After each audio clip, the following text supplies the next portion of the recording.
So today we're going to be making beef Wellington. Gordon Ramsay may have 16 Michelin stars and over 35 restaurants globally, but I have my own kitchen.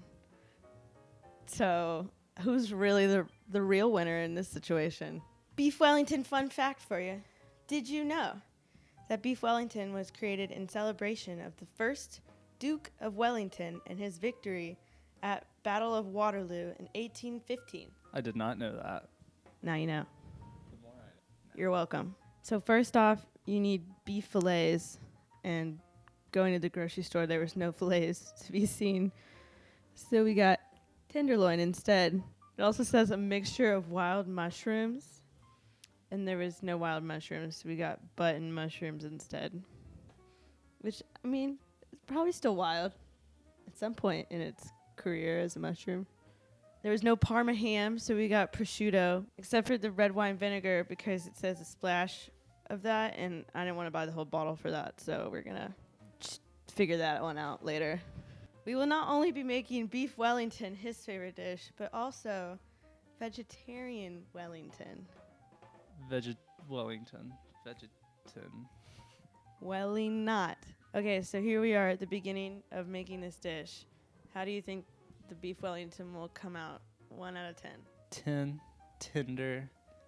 Fabulous. It's a vote of confidence right there. I'm going to give us a 5.5 is what I think it's going to turn out like. And may I just say that the recipes on his website are very contradictory to what he says in his videos. So I'm a little confused on what you want, Gordon. I would also like to point out that all of his recipes are in grams. So we've been having to convert grams into cups or pounds. I don't really know which one to do, so we're kind of estimating on a lot of stuff. So that's fun and great for a Virgo who likes to know exact measurements. What the is a parsnip? Update. It smells like mint. Adam's trying to eat it raw currently. Fun fact about Lucy and Adam. Neither of us like mushrooms, and the majority of both of these recipes is in fact mushrooms, but it's a mushroom paste. Does not seem super appetizing. I'm doing this for you, Gordon. Okay, Google, how do you blanch something?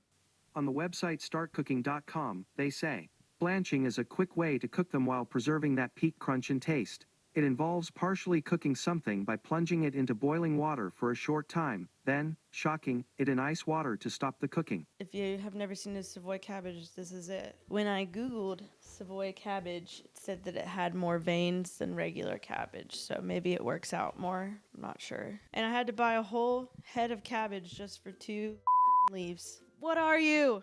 An idiot sandwich. Where the does this leaf start and end? On a scale of 1 to 10, how do you think these dishes are going to turn out? Fantastic. On a scale of 1. I'm so sorry. A 12. That was my roommate, Maddie, everyone. Thank you. Okay, so now we have to make a crepe. I don't know about you, but I've never made a crepe. Have you made a crepe? I've watched someone make a crepe. We're using a griddle because we need it to be rectangular in shape instead of round. We have a spatula and a pizza cutter, cake spatula. Boom. That was a very stressful time. What are you? A crepe? We finished the first step of wrapping everything up in our crepe. Crepe? A crepe. Tie her up like a shoe. A shoe. A shoe. Tie that beef like a shoe. This roll is so horrible. Nicolas Cage wouldn't even accept it. Adam is currently crying while cutting the shallots. I cry like a little when I cut onions. We have now moved on to drinking wine. Black Box, please sponsor me. Gordon said, who would ever use Dijon mustard? And we're using Dijon mustard because that's all I have. She's not looking too bad. It's not very appealing looking. She's just very log-like. Are you proud?